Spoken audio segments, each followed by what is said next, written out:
Hello everyone, so this tutorial is to tell you how to stop someone from adding you to WhatsApp group on iPhone.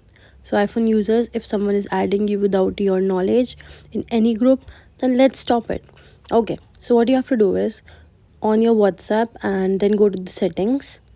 Now click on privacy and then there is an option of groups. You have to click on that.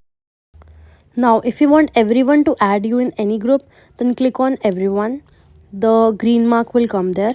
If you want your contacts to add you, just your contacts, the one you have saved, then click on my contacts. If you want some particular people or no one to add you in groups, then click on my contacts except. Once you click on that, you will get options of your contacts and you can choose any person whom you want to add you in any group, right? Now only Anjali can add me in any group. That is why one contact excluded is written. So if I want no one to add me, then I'll remove that contact and here it is written zero contacts excluded.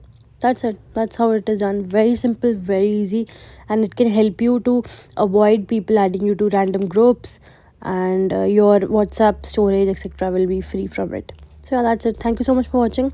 Wait till the next video. If you have any suggestions, drop in the comment section, or if you have any query related to this topic, then you can let us know. Thank you so much. Tada.